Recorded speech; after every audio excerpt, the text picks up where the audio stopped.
So I think this is why we do it, because you never know who might need these kind of demands to know what they want to do because they love it.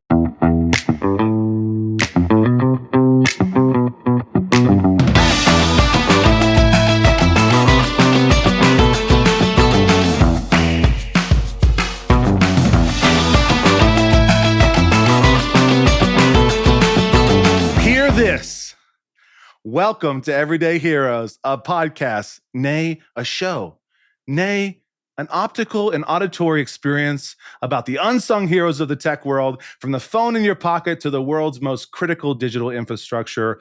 Open source software has a hand in it. These free technologies that shape our digital world wouldn't be anything without the heroes that maintain them, promote them, and evolve them. And these are their stories. I'm your host, Hayden Ballia, and I'm here with my co-host, Wendy Hurst. Wendy, what's on your mind? Honestly, today on my mind is languages. I've been studying Spanish for, I don't know, casually a couple of years, but the other day I reached a 365-day in a row milestone on Duolingo of studying Spanish. Very cool. Congratulations. Yeah. I can read it pretty well and I can pronounce it okay, but I'm just not very good at speaking it because that's not what Duolingo is designed to do. This is true. I imagine it's the same way for like coding languages, right? You can read it, but imagine if you could just like speak and code. It wouldn't make any sense. Yeah, it's like you know what a bracket does, but it doesn't mean that you can like code something, right? So it's like learning the vocabulary versus being conversational. Yeah, but we were in Spain, and you did very well. So it's not like you're not that far away from conversational. And from what I know about languages, right, it's like 2,000 words really makes up the majority of conversational language, right? It's like 2,000 words gets you 90% there, and then the other 10% is like the other 10,000 words that you're like, why do I need to know what aluminum is in Spanish, right? I don't know. But maybe I do. Aluminium. All right. That's enough host talk, Wendy.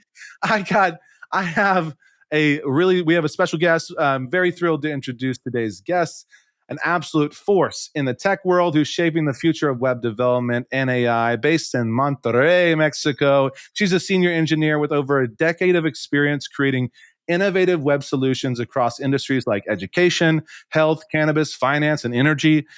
But her passion for tech doesn't stop there. Our guest is also a woman tech maker ambassador dedicated to fostering diversity in tech and making complex concepts like machine learning accessible to everyone. Whether through her speaking engagements, open source projects, or mentorship, she's empowering developers to bridge the gap between AI and web development. And without any further ado, I will try to pronounce her name. Please join me in welcoming the incredible Aileen Villanueva.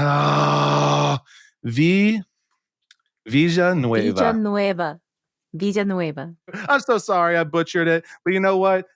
I'm going to leave that in because I'm human. Okay? All right? You did great. Thank you. Thank you. Thank you, both of you, for having me. Absolutely. We start these podcasts off a little differently. So I'm going to ship it over to Wendy, and we're going to get started with our first game. We're going to start with a word association game. Super simple. I'll say a word, and you just say the first thing that comes to your mind.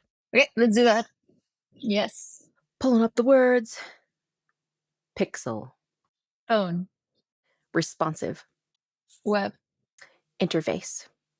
UI. Component. React. Animation. Video games. Framework. JavaScript. Design. Designer. Interaction. Movement. Prototype. POC. Grid. Bootstrap. Colors. Drawing. Debugging. Web. Done! Yay! You did it! Yay! That was hard, but it was cool. I like the words. Great job. Now, Aileen, is English your first language? No, it's not. It's Spanish. So that's even more difficult, Wendy. Thanks for doing a word association game, but you did amazing. That's what it was. You did amazing. Thank you. I'm just kidding, Wendy. That was incredible. But speaking of languages, yeah, I mean, I'd like to know I've started out, I feel like we started out every episode a little bit differently. I'd like to know, like, what is, we talked a little bit about documentation when we chatted with Amy June Heinlein. And I'd like to chat with you a little bit about, like, how is the documentation in Spanish for open source software? Is it non-existent? Is it solid? Where is that at? Oh, that's a really great question. I think it depends of the project itself. I mean, how backed it is and how used it is. So, I mean, you can also tell by the surveys sometimes that you can find, and most of them are like, yeah, where are the, developers using it? And most of them are non-existent in Latin America. Maybe Brazil, you can find Brazil as a country that, oh yeah, there's people using that. And I think it's basically because of that. Not because they're not using it, but it's a language barrier, I guess, from the service itself. There's no service in Spanish when they do it. So documentation wise, I would think it's adoption. Like if that specific tool or framework or whatever it's being used a lot, there's a lot of backup from people from that speak Spanish that can help, because it's not like the first thing they go do, right? I mean, usually it's just English, and happen the same with not just Spanish, right? I've seen that also with more, Asia, Japanese, Chinese, itself in AI, right? Like the models they're really working with only Spanish, English, so it's kind of hard. But to your question, I guess it depends on the project and if the people, are it. There's like I've seen, for example, actually in the Node Foundation when they were doing the website, there was, they were requesting like, hey, we need people to translate this into different languages. So I guess if there was more this kind of, approaches like we need help, people get to do it, because, collaborating in open source sometimes can be scary if you haven't done it before. But I think it's something that as a native speaker, it would be good, and it's also helpful and not easy, because it takes time. But yeah, I think if there was more invitations like that, I guess people would do it more often. Yeah, I like that answer. I think that you're right. I mean, if a project is obviously more used and more popular, more than likely you're going to have more people behind it. I do like this concept of, like, maybe using hackathons for just sheer documentation. It's like oftentimes they're used for a lot of different things, but yeah, just getting a couple of your pals on a Thursday night and just doing documentation. I don't know. I mean, maybe. I mean, I don't know how good Why I'd be why at a it. Thursday, Hazen? I don't know. It's because we're filming this on Thursday, and I'm like, how Because can I spend Friday's my time? taken. Yeah, because because Friday's a fun day, and I can't do documentation on Fridays. That's Fan. awesome. So So speaking no of, deploys and no documentation on yeah, Fridays. so yeah, I gotta hit the casino. I gotta get my dance on. Eileen, we talked about Spanish or not English not being your first language. Tell us what it was like to grow up in the tech scene in Monterrey. Well, I guess just geographically, my city is really close to the US. It's like a 2-hour drive mostly. So I think that kind of benefit, but mostly because since we're very close, there's a lot of consultant companies that work for really, big clients in the US. So my first job actually was in a consulting company where I get to work with a very big communication company charter. So that was my first project, and it's not just a small company. So I guess the city that I grew up in really helped me understand. That was the hype. For example, when Angular was there, when frameworks from JavaScript started. So we got those because of the companies I worked with, but that wasn't the same for others, right? It's just because we were close, and there's a lot of consulting companies that do consulting for big companies in the US. But talking about the community, there has always been a big community here. I've actually, there's one of the best universities is in my city. So there's a lot of students that actually, when they graduate, go to big companies in the US. So these people also created hackathons. They were coming companies like Facebook, and they were doing hackathons and all those things. So that really helped the community, and also individuals that, they were just, hey, let's create meetups when meetups were a thing back then. And I guess these people were bringing all these things and sharing. So it helped a lot. Like, I guess I'll say it was a very strategic place that I grew up in. So, and beneficial, so that we were up to date in a kind of way because of the companies, but also the community that grew up here. Yeah. Now, did you go to school for like programming, software engineering, anything like that? I'm actually an industrial engineer, industrial system engineer. So I know at school I did art. It wasn't my first thing. Like, you would go to industrial, which was basically, we have a lot of companies here like working for big manufacturing, right? But I didn't like it.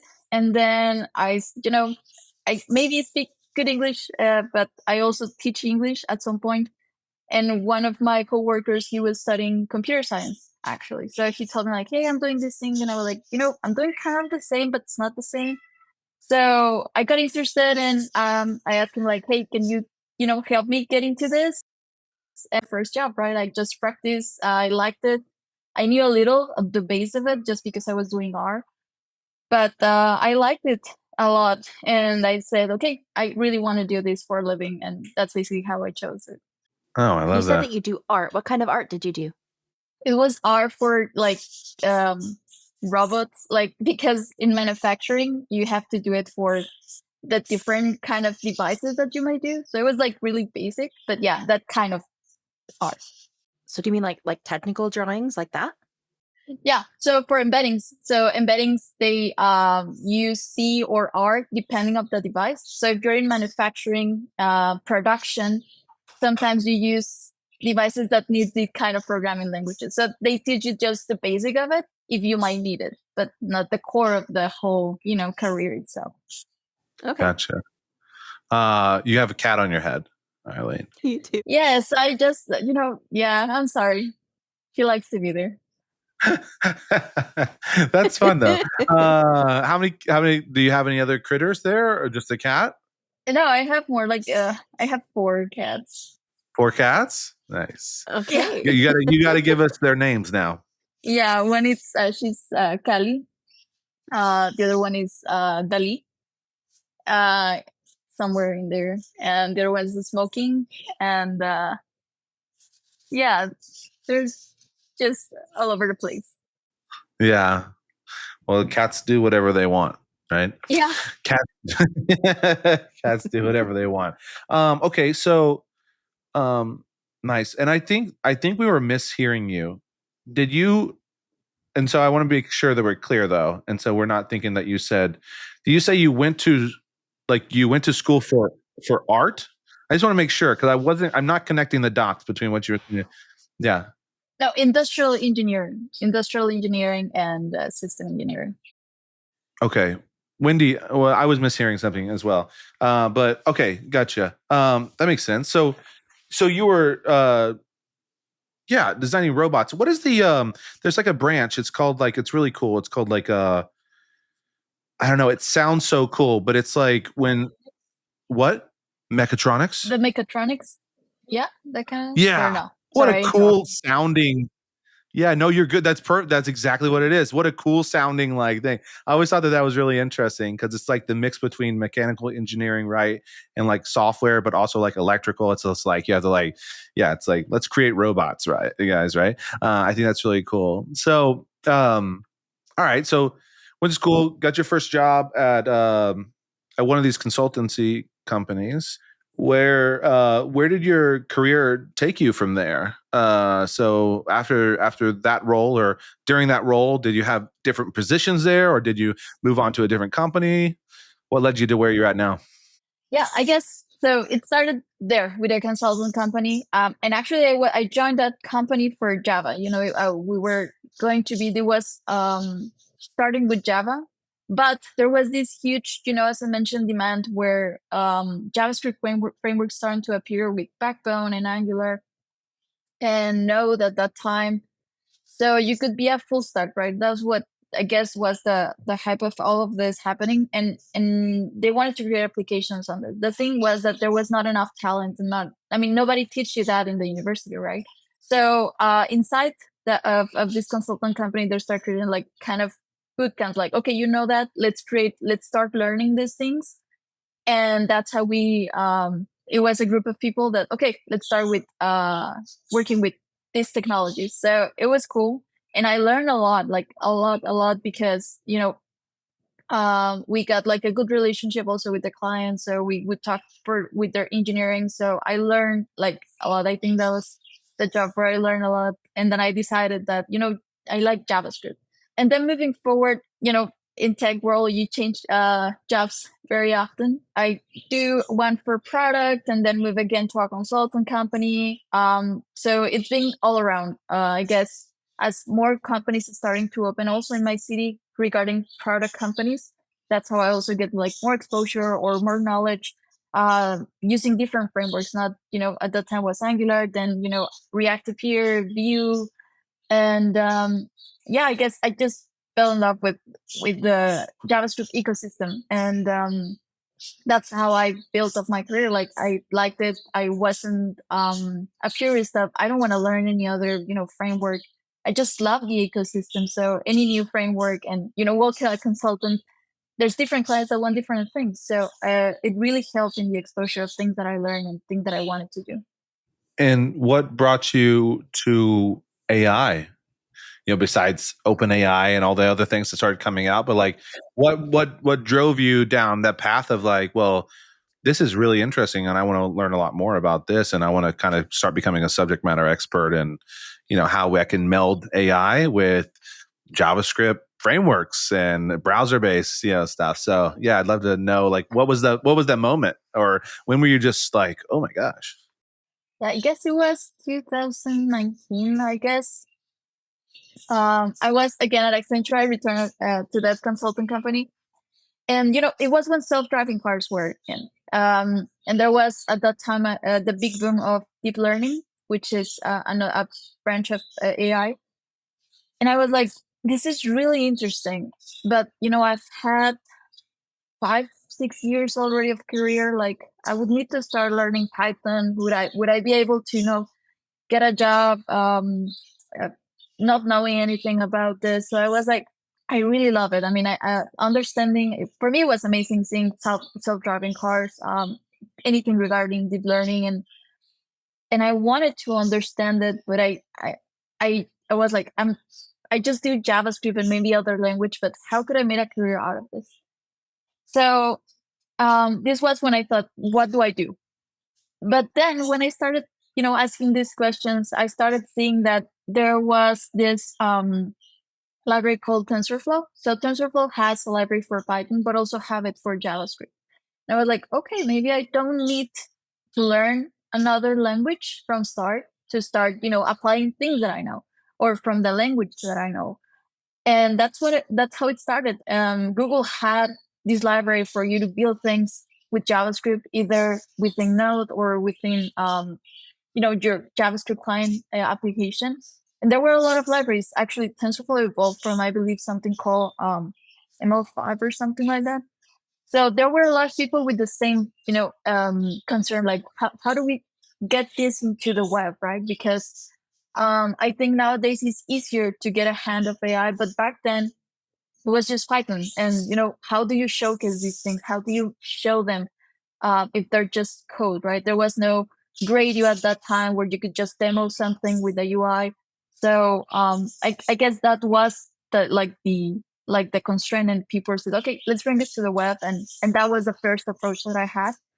And I started learning. Actually, there was a really nice course in Coursera from Andrew and Lawrence teaching the actual library of TensorFlow in Python, but you could definitely just, kind of transform some of those things into the JavaScript library. So yeah, that's how it started, and it has evolved a lot since then.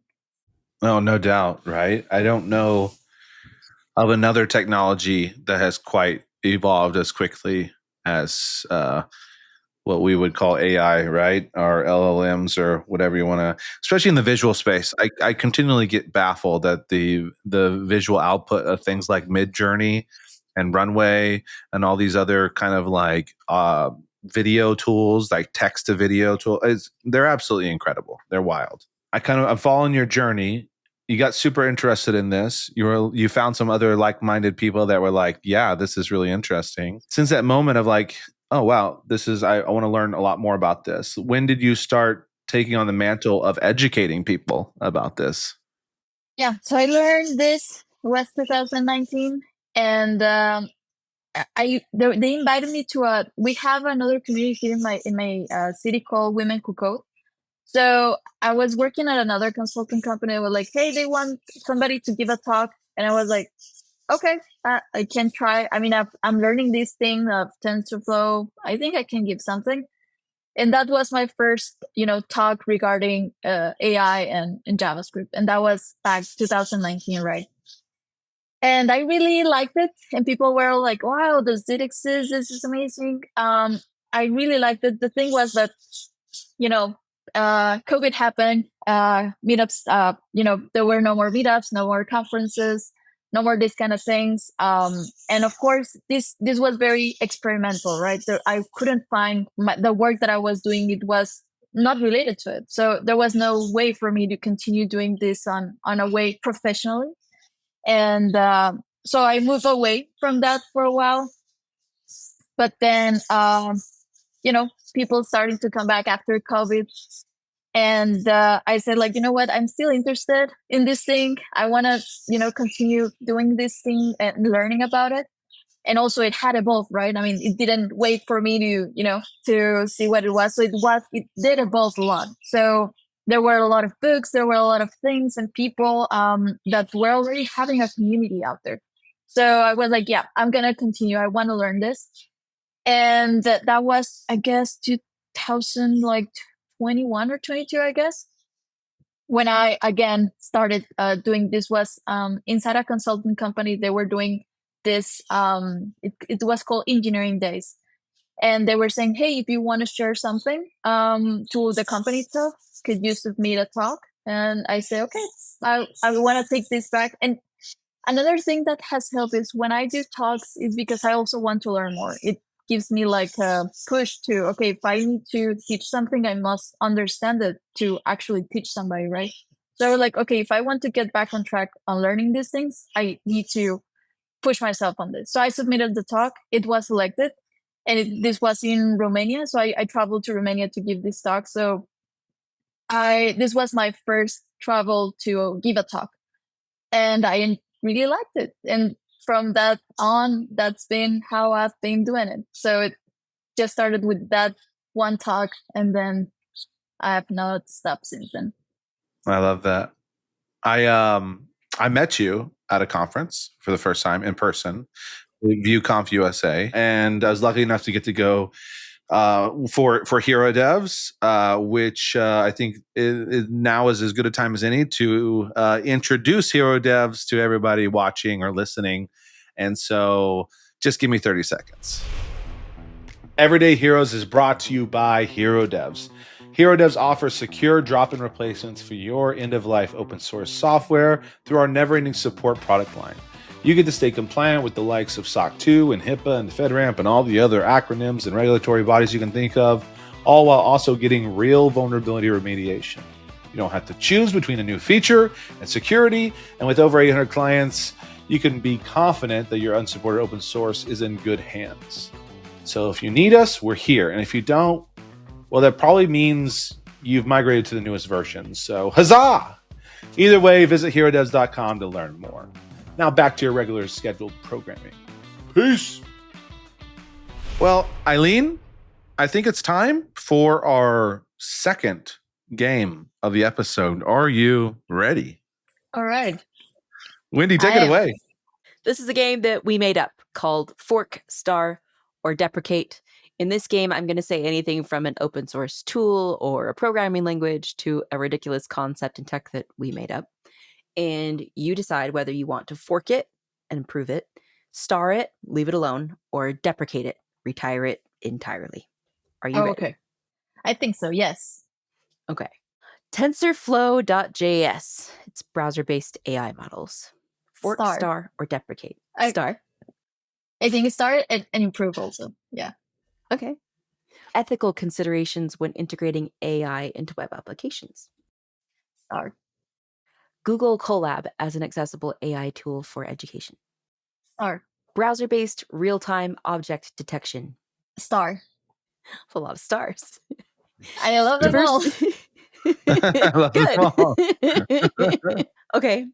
Diversity programs like women tech makers. I'll say it's a star, but I also think there should be a fork to make it more, bigger and bigger. Yeah. Bigger. Okay. All right. How about the shift from server rendered web applications to smarter client side AI powered experiences? I'll say star. Okay. A web framework that generates coffee recommendations based on your code quality.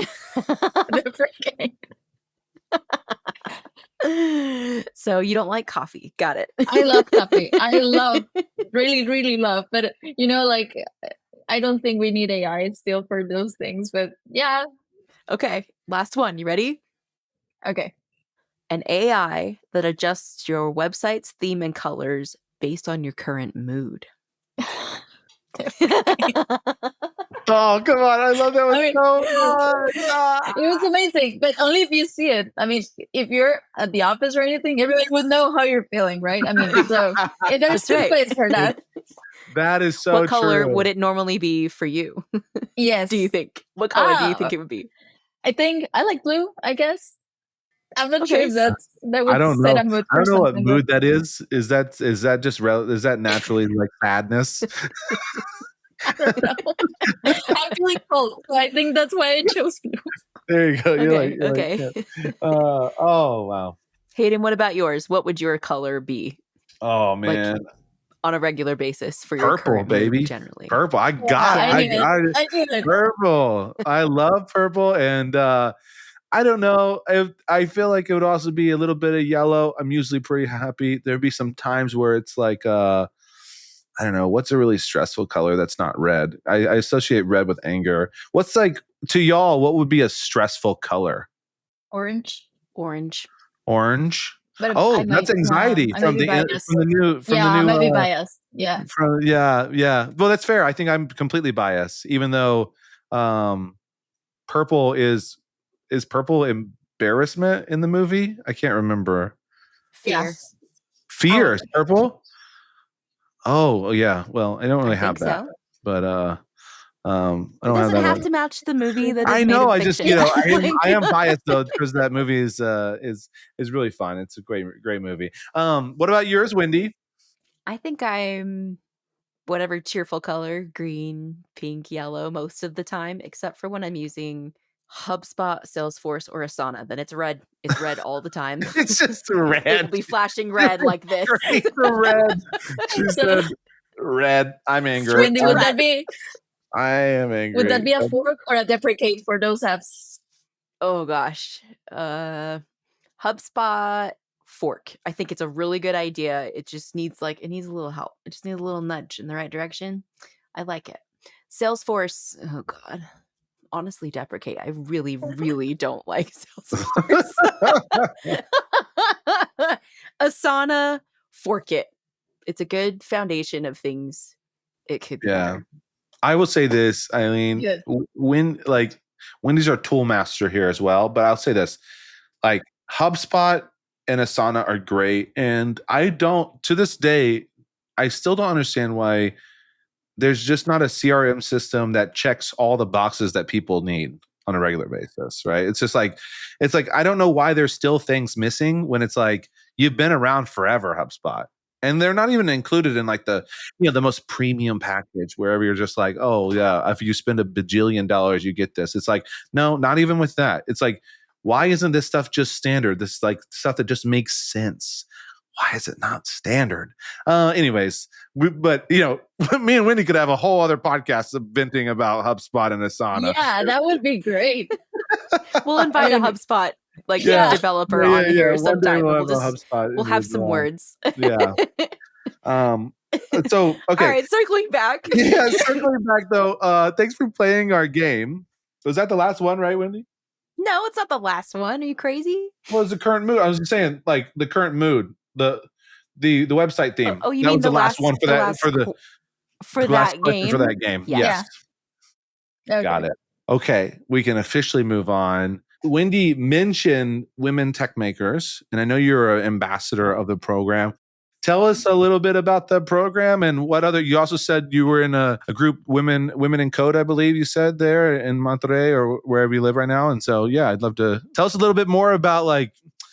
It seems like you're passionate about getting more women into tech and being involved in that community. Let us know. Yeah, so there was this big community called Women Code. Actually, after COVID, this was a world organization, and they needed to shut it down because of sponsors. I think this was last year or the year Yeah, it was before last it. year, I think. Yeah.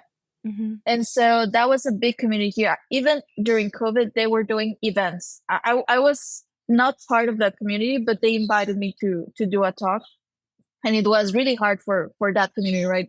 Because they were very active. Even though COVID, the rest of the communities died. They really died, but this one just kept going every month. And so yeah, I'm also a GDG, which is a Google developer group, also in my city. So we organize events and so. But and they have like another branch, which is Women Take Makers. So I started first as a Women Take Maker, and I got invited to, I believe this was 2023, to one of the Google events. And, it was amazing to meet other Women Take Makers and GDG organizers and all of these things. So this got me like really, really, really hyped. And that's when we opened the GDG. And we've never before had events for Women Take Makers, but we met at that event actually. And that's when we said like, hey, we live in the same city. Why don't we start, creating also events? Because there's like the big one, which is Mexico. So they do a lot of events in Mexico City, but we didn't do it one in my city. So we met there. It's very different, to just meet online to actually meet in person. And actually, the same women that I met there, we are the same that are in the GDG. So I think it really helped that we met in person, that we met other community members. And actually, we're planning our next Women Take Maker event this year, along with the one in Mexico. But we're trying to get one for our city again this year. We did one last year. And yeah, I met really incredible women in my city that I didn't know, that I wouldn't have known without this program. They're very talented. They have a lot to share, and I'm just always learning from these people. They're amazing, and it's a very collaborative community, I may say, because since it's also in Latin America. We also have a group from people from Colombia, from Chile, so there's a big community out there. So you feel supported and eager to do these events because everybody's doing it and everybody's putting an effort on doing these things because it's an extra. You don't get paid for these things, but you do it because you love this. You like to see people getting excited, because actually that's how I got excited into tech, like going to events, and I'm like, I like this. And maybe there's people that don't know what to do, because it's very difficult to choose a career. And if you see other people doing something, you might say, okay, yeah, I think I might do this. So I think this is why we do it, because you never know who might need these kind of events to know what they want to do, because they love it, not because something else. Yes. Starting like you, I think the last point that you touched at was what I was what I was planning kind of following up on is I feel very blessed to work alongside a lot of really talented women engineers here. But like, I think that it oftentimes starts at just a younger age. Like you have to get to like kids that are younger to get them to even understand like, hey, there is a community of women in Mexico, in Colombia, wherever that do tech. Like we do software engineering, and like we want more women. And so I feel like that's a big deal. Even here in the US, I know that there's programs. It's just, and this is across the board. I think if any group of people wants more, like they have to go at it to a younger to a younger crowd, because like oftentimes I grew up in a very small town in Texas, and there are so many things that when I got to college, I had no idea even existed as an option, like for me, right? I came up from a small town.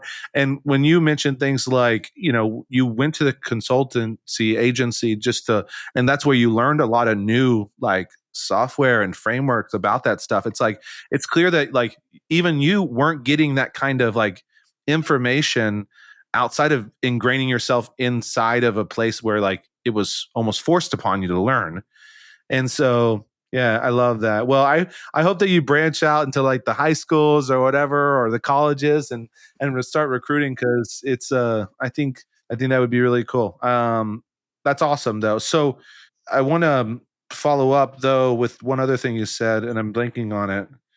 So I will concede my time until I remember what it was, or we go into a different topic. But I'll start with the GDG though, like Google Developer Group. Like we can just go into that. Like it's your second year this year. Yes, we started in 2024, I guess, at the beginning. I don't know, 23 actually. Also, we have one hero. It's also from the city, which has been our contact with you, Hayden. Hayden has actually helped on many of our events, hero devs. But yeah, we're gonna be 2 years now. We're also planning. We have a virtual event on February. We're going to talk about what's going on 2024, what's coming. But yeah, we try to keep active. It's not just me, it's other people, one hero, other women tech makers, people from different backgrounds. That's what we want, right? Like, so we can target, sometimes we go to colleges, sometimes it's very on the afternoon on a company, so we can target people who actually just do the work. So we try to be really diverse on what type of events and places and days that, depending that who can go to those events. I still think networking is the single greatest skill you can have to get yourself your next job. I still think networking is like, it's like if your next job, or if you want a job, I still think networking is the best option for you. So I still don't remember what I was going to follow up with you on. So I guess we can just continue on with our conversation here. We're here now. It's 2025, Aileen. You've been speaking more and more at conferences. What does this year's schedule look like? Are you going to be out there giving more talks in places? I hope so. Yeah. I mean, it looks really great. Like, oh yes, you have been to many, conferences. But if you see the rejections, I mean, there's also high rejected, right? Like, because there's many talented people, so I feel really blessed that I get to do events every year. But there's a lot of events of different types, of different kinds, all around the world. So yeah, I feel blessed to be selected and speak about the things that I'm passionate about. But yeah, it might look very successful. But yeah, there's also a lot of rejections. So as of now, I have one talk on React Miami. So I'll be there also talking about the web, talking about AI. So it's gonna be amazing. I cannot say what's coming next because I still don't know. So it would be a surprise for me too. And I'll be glad if I get to talk in another place about the same things. Isn't that just success in general though, Aileen? Like, it's like you see the the Instagram moments, you see the LinkedIn moments, and you don't see all the times that someone failed or messed up or got rejected, right? Which I think that statement alone is probably powerful to someone hopefully listening or watching this episode. Is just like, if you've only sent what is it, request for paper, RFP, is that what they call it, right? If you've only sent a couple out, it's like your chances are small. You gotta go out there and you gotta put yourself out there, and you gotta be willing to hear no. I mean, essentially you become a salesperson for yourself, right? And it can be hard to get no. And so success is one of those places where I feel like you have to be really okay to be on the other side of rejection. It's like you have to get to the other side of rejection to truly, I feel like, be successful. It's like you're going to fail or lose or get rejected by somebody or something or some council, whatever committee, and you just got to be able to trudge on forward. So I love that. And but Yeah, I mean, you have though. You've been active. You've been giving talks, and this is how it starts, right? You get the ball rolling, and now you've gotten some talks, and so you can reference those talks, and you can Yeah. say, "Look, I've talked Yeah. at this conference and this conference." So, I love that.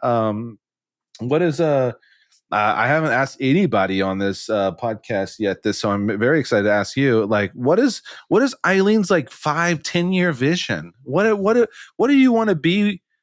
In 5 years, where do you want to be in 5 years? And like, what do you want to be doing with your career?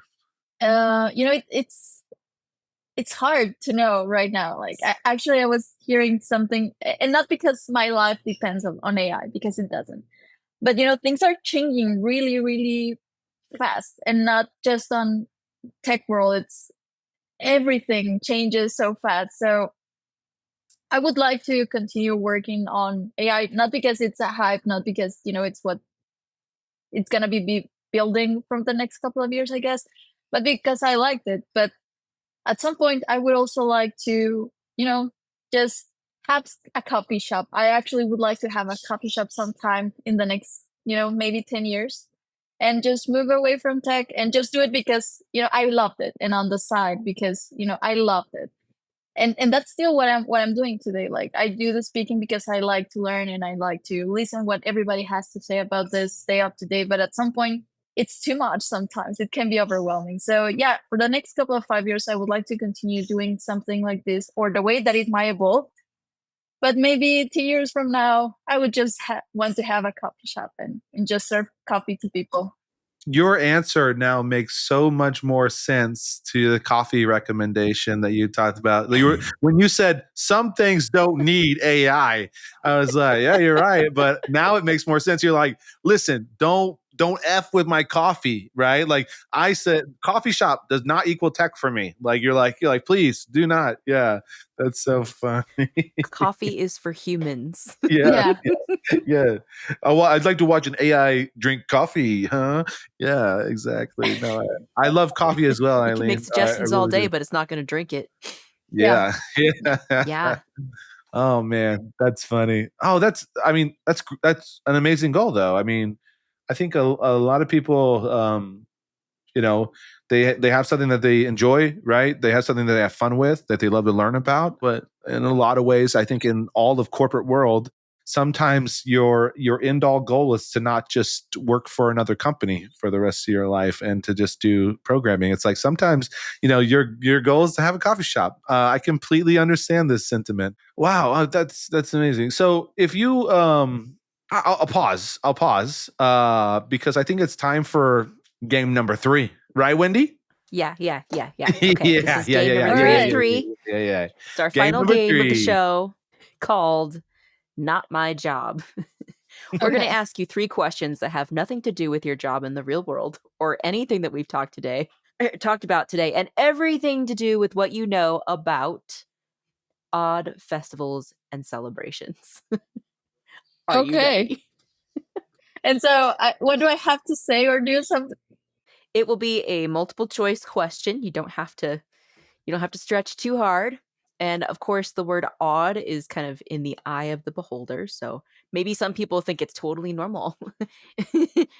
But Chat GPT thinks that it's weird. So here we go. AKA Okay. Wendy's disclaimer on this game is to say, if you're into this, we're not calling you out for being weird or odd. There you go. No. Yeah. Okay. There you go. It's So just I'll just have to say if I like it or not, right? Is No, that it'll be it? multiple choice. So I'm going to ask you it'll be questions multiple and I'll give you choice. some Yeah, don't worry. options and you choose. Okay. Here we go. Here we go. Number 1. What is the main event at Spain's La Tomatina Festival? A massive tomato fight in the streets. B, tomato-themed cooking competitions. Or C, a parade of giant tomato floats. A. That is correct. A massive tomato fight in the streets. Yes, Once I've again, seen that. sounds fun. Yeah, I'm in it. I'm in. It sounds Yeah. really fun. I would love to go for that. La Tomatina is held in Buñol, Spain. It's an annual event where participants throw tomatoes at each other in a huge, messy food fight. Wait, Wendy, Nice. can I And we just want to do the laundry after. can I do a throwback though to the last one we did where you did the crazy inventions and you had the guy that invented something where when you were on a run, you could eat a tomato at the same time. It was a real invention, Aileen, where like it was like shoulder contraption that would allow you to eat a It's a tomato robot that like while you feeds you ran. tomatoes while So you're you on could a healthy marathon snack. run Yeah. Oh my gosh. to encourage Throwback. Nice. healthy eating. Throwback. I love it. Looks useful. All right. Number 2. What do participants do during the Cooper's Hill Cheese Rolling Festival in England? A. Elegantly chase after cheese to showcase their dairy devotion. B. Recklessly throw themselves down a hill chasing a wheel of cheese. Or C. Race to eat a giant block of cheese in under 5 minutes. B. It is B. Recklessly throw Yeah. themselves down a hill chasing a wheel of cheese. Oh my gosh, I was so happy for that. I was like, C sounds so painful. It sounds like a whole block of cheese. it sounds like something that like somebody who loves cheese would want to die over. They'd be like, "This is how I want to Yeah. die. I want to die eating a block of cheese." But I do feel like everybody else would just have a terrible time for a few days after that. Yeah. It Wow. would be so uncomfortable. All right. For the last one, I'm going to give you a choice. Do you want to learn about radishes, oranges, or monkeys? Oranges. Okay, oranges it is. Here we go. In Italy, how is the Battle of the Oranges celebrated? Is it A, participants build forts out of oranges? B, teams throw oranges at each other in a symbolic battle? Or C, a giant orange-shaped hot air balloon is launched? B. It's B! Teams throw Yes. oranges at each other in a battle.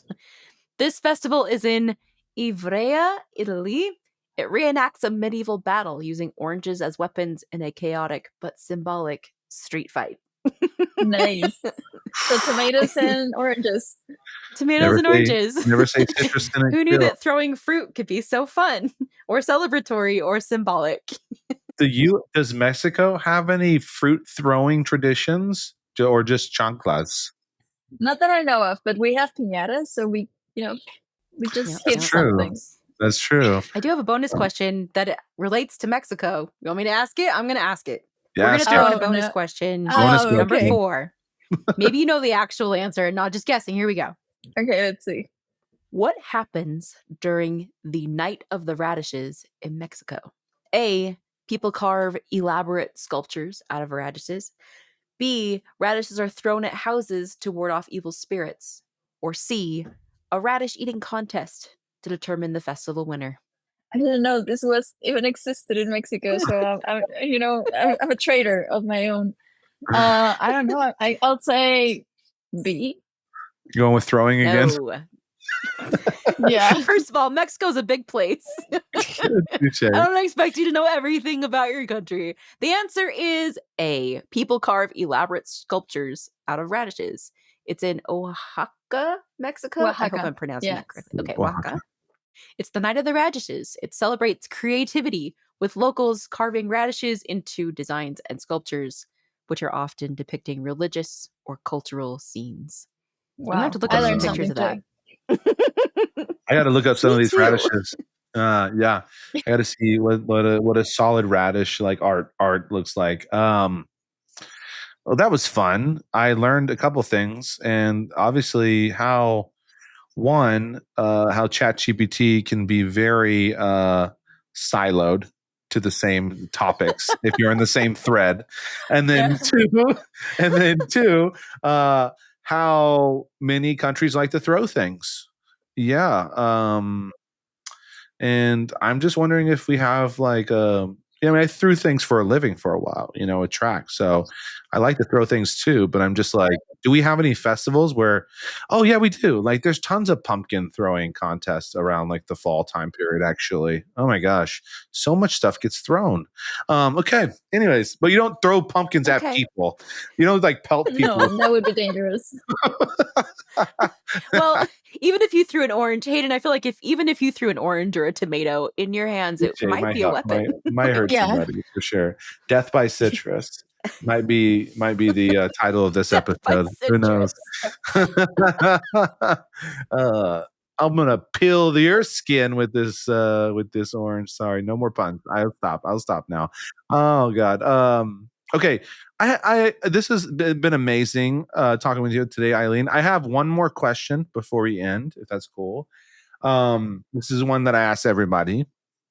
So if you could send a one-word message to every maintainer, contributor, organizer of open source, what would that one word say? Amazing. Amazing. I think, yeah, that people are doing amazing work. I mean, I would like to say more words, but I hope amazing it's enough. I don't think so, but yeah. I think a lot of people would like to hear that, though. What they do with a lot of them for free, right? Just out of the grace of their heart, as their passion project is that they're doing amazing work, and I love that. That one's great. Aileen, I keep forgetting to do this on other episodes, so I'm not going to forget to do it on yours. Where can someone find you if they want to follow what you're up to, connect with you, whatever, any socials that you want to throw out there? Yeah. On social, they can find me as Aileen VL. Usually like that on Twitter, Blue Sky, GitHub. So yeah, I'll throw some things out there when I'm doing anything, and I share it on my socials. Awesome. And then if someone is right now listening to this in Monterrey and they want to join your event, can they just reach out to you, or can they go to some a website in particular to go to the GDG or to one of your Women Tech Makers events? Yeah. Where can someone find out more about that?